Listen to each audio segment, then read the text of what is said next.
पिरियडचा या गॅपमुळे एवढ्या लोकांचं जीवन ढळलंय प्रार्थनेशी की जे लॉर्ड मध्ये होते फायर मध्ये ते झाले वायर. जे फायर होते ते झाले वायर पूर्णपणे. आणि होली स्पिरिट एवढा महत्वाचा आहे त्या मेसेज मध्ये. आणि छान त्यातला एक्झाम्पल मला फार आवडला, अब्रामचा आवडला एक्झाम्पल की अब्रामला गॉड म्हणले की मी तुला संतान देईल. आणि अब्राम तेवढा विश्वास होता त्या समयाला, परंतु त्याची एक चूक फार नडली अब्रामला. अब्रामनी आपल्या पत्नीचा सल्ला घेतला, दासी बरोबर संतान निर्माण केली आणि ती संतान इश्माईल होती. ती इश्माईल नव्हती गॉड पासून, गॉडची बीज इसाक होती प्रियांनी. आता सध्या तुम्ही नीट ऐका, आता सध्या एवढा तुमच्याकडे महत्वाचा, तुम्ही कुठं आहात, कुठल्या बीज मध्ये आहात. की प्रभूची इच्छा होती की लॉर्डने दोन एक्झाम्पल दिले त्या अब्रामला की अब्राम तू तारे पाहू शकतो का. ज्या ठिकाणी प्रभू तारा सांगतो प्रियांनो, एक निर्माण करता दर्शवितो कधी पण. नीट आजचा मेसेज टाईप करून घ्या तुमच्या ब्रेन मध्ये. गॉडने अब्रामला सर्वप्रथम तारे दाखवले आकाशातले की अशी मी संतान तुझी करीन. तेव्हा अब्रामला कळलं नाहीये की हे तारे लुकलुकतात का. आणि तुम्ही जर योबचं पुस्तक जर वाचलं तर योबच्या पुस्तकाने योब उल्लेख करतो की ज्या समयाला प्रभूने सगळं काय बनवलं ते जे तारे लुकलुकणारे होते ते देवाचे लेकर आहेत. देवपुत्र देवकन्या म्हटलेले, काय म्हटलेले आपण सर नेपच्यून प्लेटो ब्लुटो हे ग्रह एक संदेश आहे. एक संदेश असा भाईबंधांचा गॅलेक्सी, त्याने असा दिला मेसेज त्या टाइमला सगळं गॅलेक्सी वर्णाची की गॅलेक्सी म्हणजे काय, काय घडलं वरती, कसं घडलं, काय घडलं. तर बरं हे जे मेसेज आहे दिवसामध्ये, हे मेसेज फक्त दुल्हनला समजण्यासाठी हे मेसेज आहे. म्हणून गॉडने अब्रामला ते तारे दाखवले आणि त्या ताऱ्यांचा उल्लेख योबच्या पुस्तक मध्ये की योब म्हणतो की त्या समयाला प्रभात नक्षत्रामध्ये देवपुत्रांनी परमेश्वराची आराधना केली. ते जे तारे आहेत ते प्रभूचे खरे लेकर आहेत. ते तारे तुम्ही आम्ही आहोत. म्हणून गॉडनी उत्पत्तीमध्ये अब्रामला काय सांगितलं की तशी तुझी संतान होईल. तेव्हा अब्रामला कळलं नाही की कशी संतान असेल. अब्रामने फक्त विश्वास ठेवला होता. मग गॉडने अब्रामला वाढू की वाढूचे कण मोजू शकतो का, तशी संतती मी वाढवेल. संतान आणि संतती ह्यात फरक युनिट लक्ष द्या मेसेज करून. कारण बायबल सांगतं इसाक जो होता तो इसाक परमेश्वराची बीज होती प्रियांनी. आणि रोमकराच्या पत्रात पौल सांगतो की प्रभूची बीज आहे ती बीज तेच काम करू शकते. सैतानची बीज नाही पाहिजे प्रियांनी. सरपंच सीड किंवा सैतानची जी बीज आहे तेही बीज याचा काय उपयोग नाहीये. एक उदाहरण दिलं गॉडने गॉस्पल मध्ये की एका रात्री एका व्यक्तीने निधन पेरलं एका शेतामध्ये. त्या शेतामध्ये चांगली पण बीज होती, चांगलं बी झाड होतं. तर नोकर म्हणतो की मला आज्ञा करा मालक, मी जाऊन ते निधन उपटून फेकून देतो. तो मालक म्हणला असं काय करू नको, दोघांना वाढू दे. निधन बी वाढल, चांगलं पण रोपटा वाढल. आणि जेव्हा समय येईल कटणीचा हार्वेस्ट, त्या समयाला त्यातनं बीज फक्त घेता येईल आणि भुस्सा जाळण्यासाठी जाईल. जिथं जाळ आहे ते अग्नीचं सरोवर आहे. नेहमी लक्षात ठेवा. प्रभूने जिथं मी अग्नीचा उल्लेख केला ते नरकाच्या बद्दल उल्लेख केला बघा. त्या नरकामध्ये न विजणारी आग आहे, तिथं दात खाणं आणि किळस नाही. विचार करा, गॉड म्हणतो मी पिलर ऑफ फायर आहे, गॉड म्हणतो मी अग्निस्तंभ आहे, आणि तोच अग्निस्तंभ नरकात पण आहे. नरकामध्ये जळण्याची आग आहे. नरकात का परमेश्वर जाळतो पिलांनो, पण देवाचा संत फार डेंजर आहे. जेव्हा आम्ही पाहतो 20 लाख लोकांचं जीवन पाहतो इस्रायल लोकांचं की त्यांनी एवढे अद्भुत कामं केले, चमत्कार केले, मिराकल्स केले. तांबड्या समुद्रात उभावला, त्यांचा बाप्तिस्मा झाला तांबड्या समुद्रामध्ये. फारोच्या साम्राज्यामध्ये देवाने किती मोठे घाण आजार पाठवले. जेव्हा मी काल तो पिक्चर पाहिला एक्सोडस म्हणून, मी स्वतः घाबरलो प्रियांनो की देवाला ताडणं किती बेकार असतो माहितीये का. फारोकडे देवांनी फरमान पाठवलं मोजेद्वारे की माझ्या लोकांना सोड, मी इस्रायलचा परमेश्वर, तो ऐकत नाही. तो कोण इस्रायलचा परमेश्वर, असे किती येतात जातात, कोण आहे मोजेद्वारे. फारोचं मन कठीण होतं प्रियांनो करून. आणि सप्तशुटी परमेश्वर प्रियांनो त्या लाल पाण्यापासून तर पौलोटापर्यंत एवढे जबर तिथं ताडणार, रोग आजार परमेश्वर, गोमशांचा पाऊस, बेडकांचा पाऊस, हो ते रक्ताचं पाणी, आणि शेवटचा जे पौलोटा म्हणजे मरण. मरण हे सगळ्यात खतरनाक आहे म्हणजे भावानी, लक्षात ठेव कधी पण. मरण एवढं डेंजर आहे की परमेश्वर सपाट करून टाकतो, भुज सपाट. लॉर्डनी फार समजवलं त्या ठिकाणी फरोला, बाबा सुधर, बाबा हे करू नको, लोक सोडतो ऐका ना. आणि मरणचा दूत हा सगळ्यात डेंजर दूत आहे. एक दूत मरणचा आहे, तो जेव्हा येतो भूतलावर तो राशीच्या राशी पाडतो. प्रियनो, एवढी पावर त्या दूतामध्ये. हे गॉडनी बनवून ठेवलेले. गॉडकडे अग्नीचे गंधक पण आहे, अग्नीचे लोळ पण आहे. प्रियनो, गॉडकडे गोमाशांचा पाऊस पण आहे, बेडकांचा पाऊस आहे. आज पण परमेश्वर लाल रक्त करतो. एवढं प्रियनो देवाकडे असे रोग आजार आहेत. तुम्ही विचार करा प्रियनो की मरणचा दूत किती भयानक असेल. पण गॉड म्हणले, मोजेस तुमच्या घराच्या कपाळपट्टीला तुम्ही कोकऱ्याचं रक्त लावा, the blood of Jesus Christ. आणि ते कोकऱ्याचं रक्त म्हणजे येशूच्या रक्ताची उपमा. तर हे प्रभूंनी जुन्या करता अद्याप पूर्ण केला गॉडने क्रूस खांबावर. ब्लड लाव म्हणले प्रभू येशू. आणि ज्या घराला रक्त असेल तो पौलोटा म्हणजे थोरला पुत्र. थोरला पुत्र मरणार नाही, विचार करा तुम्ही. तवा त्या टायमाला त्यांचं होली चालू होतं, कम्युनियन मोजेसचं. हातामध्ये काठी घेऊन घाई घाईने त्या ठिकाणी ते प्रियानो खात होते, भाकर मांस खात होते घाई घाईने. त्यांना माहिती आहे छुटकारा समय होता. प्रियानो विचार करा, जेव्हा तो घातक मरणचा दूतनी प्रवेश केला त्या फारोच्या साम्राज्यामध्ये. विचार करा, फारोच्या सैन्यापासून, सेनापतीपासून, फारोच्या पुत्रापासून सगळ्यांचे पोलोटे मेले, विलाकडे चालला होता. त्या ठिकाणी नेहमी सांगतात की त्या समयाला त्या इजिप्त शहरामध्ये, त्या मिस्रामध्ये रडत होते लोक, आई बाप. काय काय म्हणले, अरे फारो तुम्ही का ऐकलं नाही, अरे तुझ्यामुळे आमचे मुलं मेले मोठे. नबी सांगतात की त्या समयाला सेनापतीपासून, सैन्यापासून ओरडत होते की फारो तुम्ही का ऐकलं नाही बोले मोजेसचं.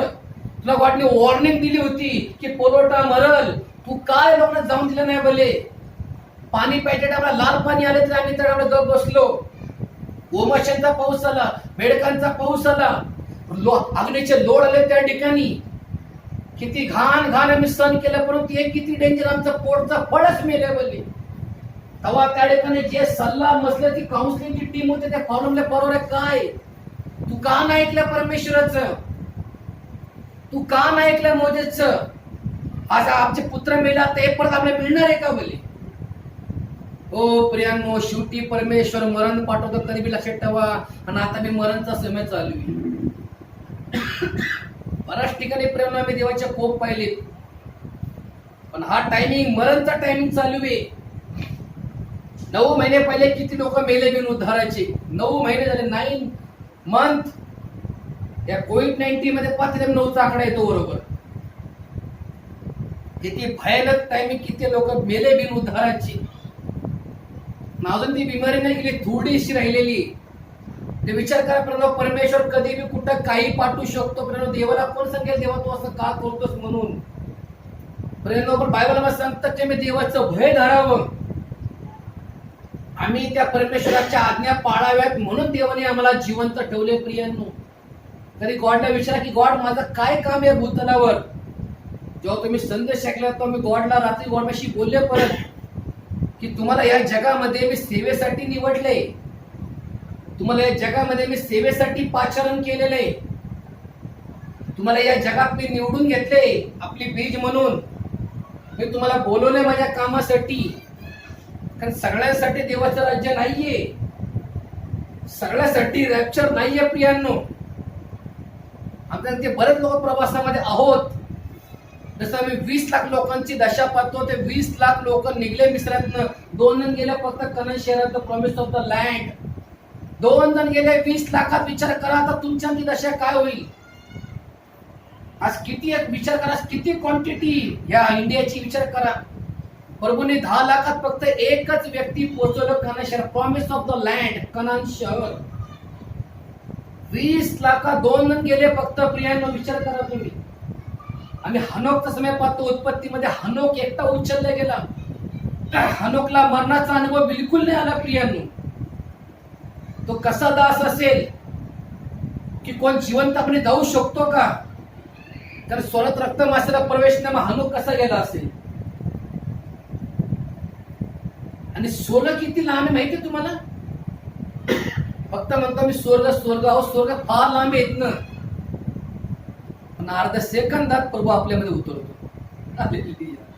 लाखो देवदूत अर्ध्या सेकंदात लगेच हजर येतं बरोबर प्रियांनो भवन मध्ये परमेश्वर. विचार करा, फार मोठं ज्ञान मोठं ज्ञान त्याला कदा कित्येक वर्ष लागतात, आणि त्या सायंटिस्ट लोक बसून जातात तयारीमध्ये, ते कित्येक वर्षांनी वर पोहोचतात.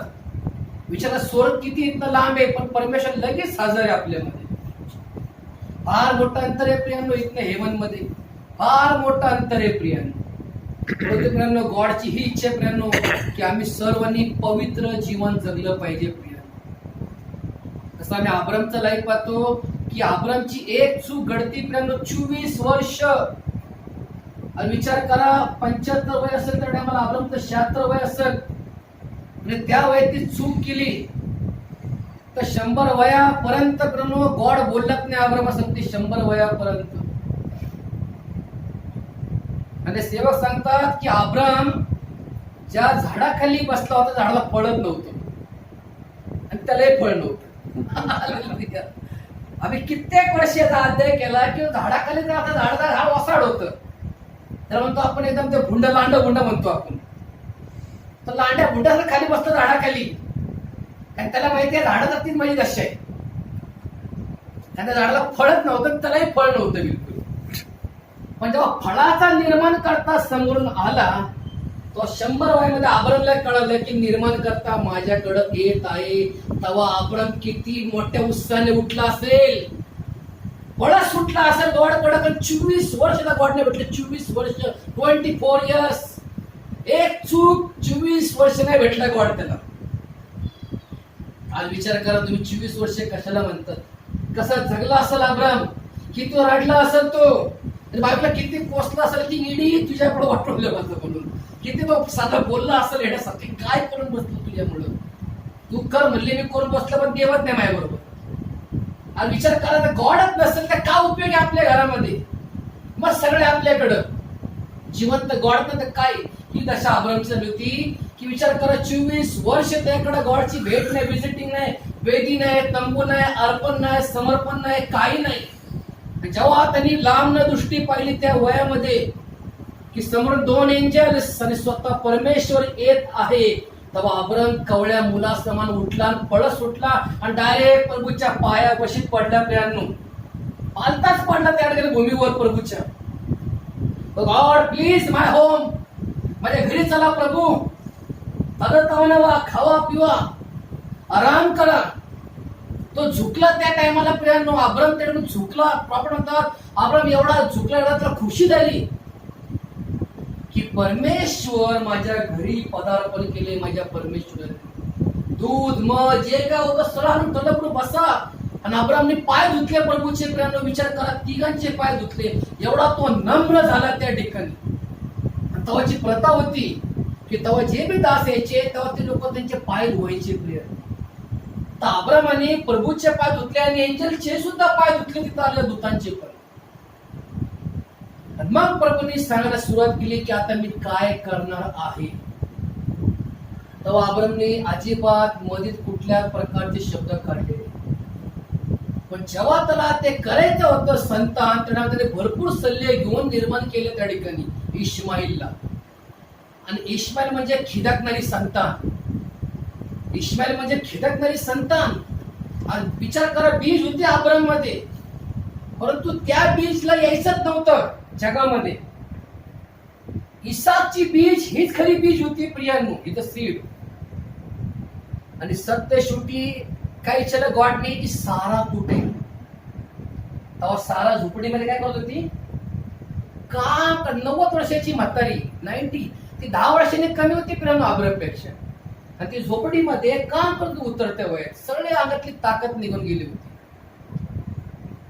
तो अब्राम म्हणतो झोपडीत काम करते. तेव्हा परमेश्वराचा आवाज किती होता पॉवरफुल विचार करा. तो गॉड म्हणतो बघ पुढच्या वसंत ऋतूमध्ये जेव्हा मी परत येईल तेव्हा सारा गर्भवती होऊन ती पुत्र धारण करेल, तुला पुत्र विलवले. तर तो शब्द तिच्या कानापर्यंत पडला. प्रियांनो, आत्मा काय सांगतो? मंडळी, ज्याला कान आहे त्यांनी ऐकू. त्या समयाला फक्त 2,000 होते त्या ठिकाणी. नोकर चाकर नव्हते, मूलबाळ नव्हतं. फक्त कोणाचं होतं? हजर फक्त सारा आणि अब्राम आणि 2 दूत आणि प्रभू श्री ख्रिस्त. ही परमेश्वराची सहभागिता होती. पण भरपूर लोक नसतात प्रेम कलिसियामध्ये. 5 किंवा 6 लोकच असतात कलिसिया. ती एक कलिसिया होती. आणि त्या सारा झोपडीमध्ये काम करते आणि अब्राम पूर्णपणे देवाची वाट पाहत बसला जाणार. आणि गॉडने त्या ठिकाणी प्रेम प्रीचिंगला सुरुवात केली. गॉड जरा सांगायला सुरुवात केली पुढं काय करणार आहे, कसं करणार आहे. भविष्यवाणी गॉडने केली. ती भविष्यवाणी सारेच्या कानापर्यंत पोहोचली. आजची ही स्थिती आहे की तुम्ही किती बी लांब बसला ना शेवटी बेंचवर, तरी तुमच्या कानावर आत्मिक वचन आत्मिक माणसाला समजेल. शारीरिक म्हणतो हा हा संदेश छान होता, वा वा वा वा काय संदेश होता हा अंकल. शारीरिक माझं निराशा असते. आत्मिक मनुष्य किती बी लांब बसू दे, त्या कानापर्यंत संदेश कसाही पोहोचतो. 2 टाईपचे लोक असतात, आत्मिक आणि शारीरिक. तुम्ही जवळपासून तुम्हाला संदेश कळत नसेल तर पूर्णपणे देहिकात. तुम्हाला जर संदेश कळत असेल तर तुम्ही आत्मिक जीवन तुमचं पेटलेलं आहे. काय करते दशा अशी पा काय संदेशात कळत नाही, बायबलच कळत नाही त्यांना. बायबल काढा अजून म्हणून कर्म काय माहित नाही. किती पुस्तक आहे तशा लोकांची. किती पुस्तकाचा विचार करा. 70 म्हणा हो पाळसा पकडलं म्हणा. लोकांना किती पुस्तक हे माहित नाही. पौत्रशास्त्र जुन्या काळात किती आहे, नव्या काळात किती किती टाकले माहित नाही. शिष्य माहित नाही. ही दशा झालेली, ही दशा आम्ही आमची केलेली आहे. आणि आम्ही मनन चिंतन करतच नाही ना. आम्ही सगळं वाचतो, मायापुरी वाचतो, पेपर वाचतो, आजका आनंद वाचतो, पुढारी वाचतो, सगळं वाचतो, इंडियन एक्सप्रेस, पण बायबल वाचत नाही. न वाचल्यामुळे ही दशा आजची. ते सेवक सांगतात की तुम्ही बायबल वाचलं पाहिजे. Back to the Bible. स्तोत्र संहिता, नीतिसूत्र, उपदेशक, मत्ते, मार्क, लूक, योहान 14 पुस्तक हे वाचले पाहिजे. जेव्हा ब्रह्म तुम्ही पवित्र शास्त्र वाचताल तर तुला कळत की काय आहे. ते वाचून तुम्हाला खुलासा झाला पाहिजे. तो बायबल होली स्पिरिटने तुम्हाला खोली सांगितलं पाहिजे की ह्याचा मिनिंग काय होतो काय नाही. आणि माहिती ते लोकांची दशा अशी का झाली. लोकांना एक खरा सेवक नाहीये लोकांच्या लाईफ मध्ये. एक मेसेज नाहीये लोकांच्या लाईफ मध्ये. नो लाईट, फक्त आल्या फाईट. लाईट नाहीये त्यांच्याकडं म्हणून फाईट काम करत आज माझ्या भाऊ बहिणींनो. म्हणून तुमच्या आमच्या जीवनामध्ये लाईट पाहिजे, पण एक प्रकाश पाहिजे, परमेश्वराचं वचन पाहिजे. अशा अशा फार डेंजर भयानक आहे. बायबलच अनेकांना समजत नाहीये. पवित्र शास्त्र आहे तसंच पडू नये जागेवर. ज्ञानेकांना म्हणतो अरे मुलांना बायबल वाचा. या इंटरनेटनी या नेटनी काय केलं प्रभू, लोकांची मन अंतःकरण एवढी कठीण केलेली आहे की लोक बायबल सुद्धा मोबाईल मध्ये घेऊन त्या डबड्यामध्ये. एवढीसा डबडा करामती. अरे डबड्यात कुठं बायबल असतं का? हे ठीक आहे, कधी कुठं गेलं बिलं तर ते पाठवू शकतो व्हॉट्सअपला मेसेज वगैरे, ठीक आहे. तर काय काय ठिकाणी लोक बायबल मोबाईल आणतात. ते सेवक स्पष्ट म्हणले की तुम्ही आणताना बायबल आणा, बायबलचा मान सन्मान करा. हे पवित्र शास्त्र फार मला ना आम्हाला आमचं सगळ्याच बायबल वेगळं पाहिजे. आमच्या घरात किती सदस्य असो, घरात 4 मेंबर्स आहे, 4घांचं बायबल वेगळं पाहिजे. आम्ही कपडे नाही घालतो का? कपडे नाही घालत नाही. त्याला लेडीजचे कपडे जेंट्स नाही घालणार, तिथे ऍडजस्ट होईल का? बायबल काय ऍडजस्ट करतो? तुझं मला, तुझं मला, माझं तुला, तुझं मला. बायबल ऍडजस्ट का करतो आम्ही? हे ओळखून जाऊ आमचं किती प्रेम आहे परमेश्वर. नेहमी प्रेम 2 बायबल पाहिजे तुमच्याकडे. 2 बायबल नेहमी पाहिजे. पवित्र शास्त्र एक तुमचं स्टडी बायबल पाहिजे आणि एक तुमचं जेव्हा तुम्ही चर्चला येता तर तुमच्याकडे आत्म्याची दुधारी तलवार पाहिजे. आणि सैतान याला फार घाबरतो. सैतान बायबलला एवढा घाबरतो की बायबल मी ठेवलं तर तो पळून जाईल. त्याला माहितीये बायबल मध्ये काय आहे, देवाचं वचन आहे, पवित्र वचन आहे, जीवनाचा मार्ग आहे आणि सैतान थांबत नाही. पण प्रेरणा कधी पण लक्षात ठेवा, नेहमी 2 बायबल घ्या स्वतःची. दोन मध्ये एक निमित्त चर्चला आणत जावा आणि बायबल स्टडी करा घरात तुम्ही, जेणेकरून परमेश्वर कधी बोलेल तर खून ठेवा की देव मशी काय बोलला कसं प्रेज द लॉर्ड. फार महत्वाचं आहे माझ्या भाऊ आणि बहिणींनो. पुन्हा येऊ आपल्या टॉपिक कडं की त्या समयाला माझ्या भाऊ बहिणींनो की त्या समयाला परमेश्वर अब्रामशी बोलत होते आणि अब्राम त्या समयाला ऐकत होते की गॉड मला काय सांगत. आनंद झाला त्या ठिकाणी. तो सारा जेव्हा झोपडीतनं येते जाऊन तो सांगतो अब्रामला की बाबा पण दिशेनी बीट म्हण लवकर काय ते चांगलं चपराय पण त्या कर भले त्यांना लॉड आले आपल्याकडे भले आणि एक कवडं वाचून होतं पट नंतर नको उत्तम तो उत्तम गॉडला आम्ही दिलं पाहिजे. जेव्हा सारा तिथं घेऊन येते त्या ठिकाणी खाणं पिणं दूध मध तेव्हा देव म्हणतो सारा तू का हसली. देव काय विचारतो सारा तू का हसली. विचार करा देव त्या ठिकाणी विचारलं असं न्यायच्या टाइमला परमेश्वर वरती आम्हाला सगळं दिसतात. सगळं विचारावरती आम्हाला का ना प्रार्थना केली, का बायबल नाही वाचलं, मीटिंग काय अटेंड नाही केली, काय आहे सगळ्या गोष्टीवरती परमेश्वर आम्हाला विचारला. जर परमेश्वरने अब्रामासमोर सांगले सारा तू का असली ती म्हणजे मनात असले सारा निघून गेली प्रेम होती एवढा आनंद झाला होता. वचन सांगतो न्यायाच्या टाइमला परमेश्वर प्रत्येक कृत्याचा आणि प्रत्येक गोष्टीचा झाडा झडती घेणार आहे. म्हणून पिरांनो वचन सांगतं यास्तव असता बाळक आणि देवाचं भय धर आणि पाप करू नकोस. कारण पापाचं वेतन हे मरण आहे प्रियानो. देवाला पाप कधी आवडत नाही प्रियानो. हा देवाचा कोप का एवढा भडकलाय विचार करा. का देवाचा कोप भडकलाय. हा कृपेचा काळ नाहीये, हा जजमेंटचा टायमिंग आहे. कृपेचा काळ केव्हा संपलाय. आता देव कृपा नाही करणार, आता देव जजमेंट करतोय प्रियानो. कृपेचा काळ संपलाय, इट इज फिनिश. देवाने कृपा बंद केलेली आता. कारण देव कंटाळल्या माणसाला बनवून, देव वैतागल्या माणसाला बनवून. बाबा सांगतं की देव म्हणतो की मानवाला बनवून देवाला पस्तावा झालाय. कसा आम्हाला कधी पस्तावा त्या गोष्टीचा की तेच तेच तेच तेच तसं देवाला सुद्धा पस्तावा झालाय की मानवाला मी कसं बनवले आणि तो मनुष्य कसा वागतोय. प्रत्येक प्राणी प्रत्येक मनुष्याने प्रियानो आपली चाल चलन बिघडून टाकलेली. अहो आता काय चालू असेल माहितीये का, मुली मुलीशी लग्न करतात, मुलं मुलाशी लग्न करतात. ते सदोम गमोरा उत्पत्ती मधलं पाप जे घडलं होतं 6000 वर्षापूर्वीचं पातक पुन्हा आला. सैतानने पुन्हा बाजारात आणले पाप. ते पाळक पाळ कशी लग्न करतो साऊथ आफ्रिकेत. पाळक पाळ कशी लग्न करते, फादरशी लग्न करतोय आणि पवित्र चुंबन करतात का चुंबन वेगळं त्यांना चाललेले. आज विचार करा किती घाण प्रकारे दुष्टात्मक काम करते सदोम गमोरा. आपल्या अवतीभोवती काय सदोम गमोरा, तुमच्या घराच्या बाजूला काय सदोम गमोरा. कुठे जावा सदोम गमोरा चालू आहे. डोळ्याची वासना, देहाची वासना, संसाराची खुशाली. पण देव म्हणतो की तुम्ही त्यातले होऊ नका, तिकडे जाऊ नका. पण नेहमी आम्ही आमच्या मुलांना डापरलं पाहिजे, लक्ष टाकलं पुरं काय करतात काय नाही. काय होतं आपण वाढतो पण मुलं वाढत नाही प्रार्थनेत. मुलं कुठं डबड्यामध्ये, आई बाप चर्च मध्ये मुलं डबड्यामध्ये. मग काय होतं त्यांच्यातनं दुष्टात्मक काम करू आम्ही लक्ष टाकत नाही. मुलं काय करतात ते आम्हाला बी कळत नाही. तुम्ही बघा परिस्थिती किती डेंजर. युट्यूब बघा, तुम्ही फेसबुक बघा. आपण मुलांचा मोबाईल ऑनलाईनचा अभ्यास करतो, भरतीत लाईन धारण करतो. ओ प्रियांनो पाप दाराशी येऊन टपून बसलेले.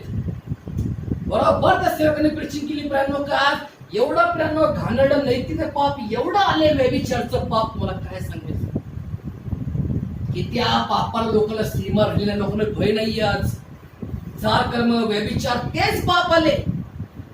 तुम्ही जर उपदेशकचं पुस्तक वाचलं पहिला तर स्पष्ट सांगितले जे घडलं तेच घडत आले, नवीन काय घडणार नाही. जे पहिलं घडलं ते परत घडत आहे.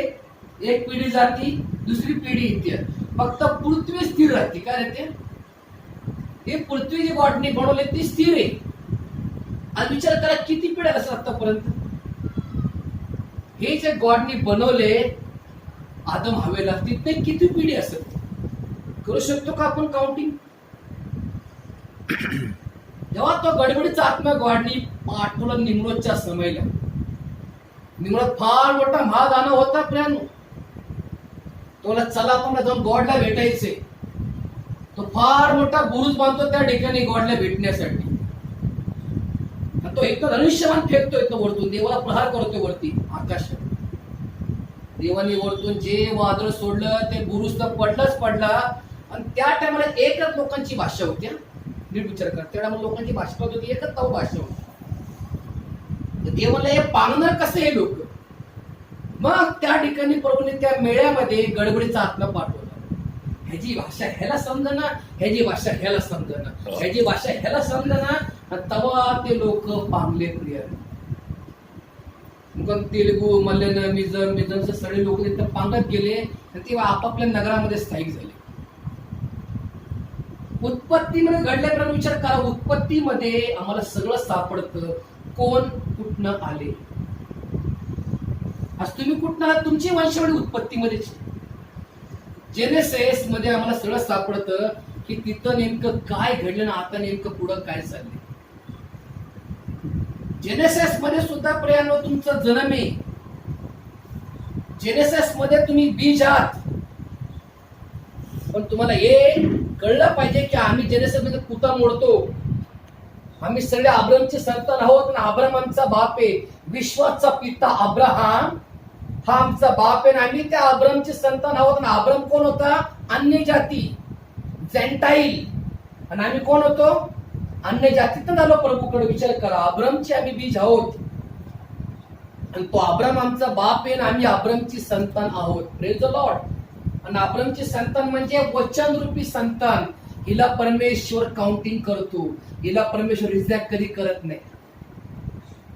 आणि बाकी जी संतान आहे त्याला परमेश्वर रिजेक्ट करतो. म्हणून बायबलमध्ये सांगतं की दुर्जन देखील प्रभूंनी अरिष्टाच्या दिवसासाठी निर्माण केलंय.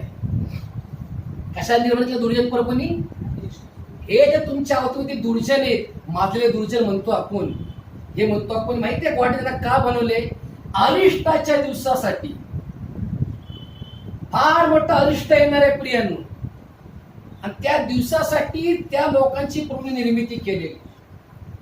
आणि तुमचा आमचा बचाव होण्यासाठी प्रभूने तुम्हाला आम्हाला आतापर्यंत जिवंत ठेवले. आज किती संकटात नाही लॉर्ड आम्हाला उभं करतो. किती संकट येतात, दुःख येतात, अडचणी येतात, आजार येतात, तुटलेल्या अवस्था येते, विचाराचा आत्मा येतो, आम्ही तुटून जातो, झुरून जातो, ताप येतो, हिवताप येतो, किती तुटून जातो, आम्ही रडतो कित्येक वेळा. तरी देव आम्हाला सावरतो. का सावरतो? आम्ही परमेश्वराचे लेकर आहोत. आम्ही गॉडची बीज आहोत प्रियांनो. देवाने कधी सोडून दिलं असतं आम्हाला, परंतु देव आम्हाला घेतो नव्याने. देव जवळ करतो परत. देव आमच्या अश्रू पुसतो. देव आमची परिस्थिती बदलून टाकतो. देव आम्हासाठी राजमार्ग तयार करतो. देव आमच्यासाठी एक मिरॅकल्स करतो, एक चमत्कार करतो. देव आम्हासाठी एक कावळा पाठवतो. देव आम्हासाठी पुन्हा एक संदेष्टा पाठवतो. देव आमच्यासाठी प्रियांनो ओळाचं पाणी निर्माण करतो. देव आम्हासाठी पुन्हा मासे भाकरीची सोय करतो. तो जेव्हा जायर मायक्रो वायडर आहे. तो देणारा परमेश्वर आहे. तो सर्व समर्थ आहे. जास्त काळजी प्रियांनो देवाला तुमची फार असते. तुमचा क्षण कुठला येणार आहे, पुढे तुम्ही काय होणार आहे, तुम्हाला किती अडचणी येणार आहे, तुम्हाला कुठे त्रास आहे, हे परमेश्वर जाणतो प्रियांनो. तुमचं तो रक्षण करतो, संरक्षण करतो, तो तुम्हाला सांभाळतो प्रियांनो. गॉडला ठाऊक आहे की तुम्हाला कशाची गरज आहे, तुम्हाला किती पाहिजे, कसं पाहिजे, महिना कसा जाईल, तुम्हाला 2 महिने कसे जातील, हे वर्ष कसं जाईल, तुम्हाला उराचा वार कसा येईल, हे सर्व गॉडला ठाऊक आहे प्रियांनो. आम्ही फक्त प्रार्थना केल्या पाहिजे. आम्ही फक्त प्रार्थना केल्या पाहिजे. आणि याकोब 5 वचनामध्ये सांगतं की जर तुमच्यामध्ये कोण दुःख भोगत आहे काय, त्यांनी प्रार्थना करावी. आणि ज्याला आनंद झाला असेल तर त्याने स्तोत्रे गावी प्रियांनो. या 2 गोष्टी नेहमी करा लाईफ मध्ये. तुम्हाला कितीही दुःख आलं, किती अडचण, पहिली प्रियांनो गुडघ्यावर प्रार्थना करा. आणि तुम्हाला आनंद झाला तो तुम्ही स्तुती स्तोत्र गावा. आनंद तुमचा कुठे व्यक्त करतात? आराधनेमध्ये करा. काही लोक आनंद वेगळ्या ठिकाणी करतात. आम्ही पाहतो जगातली लोक ह्यात आनंद करतात, पार्टी करतात, डिस्को, पब, हे जगातल्या लोकांचा आनंद आहे. पण देवाच्या लोकांचा आनंद कशा पाहिजे? देवाच्या सानिध्यामध्ये.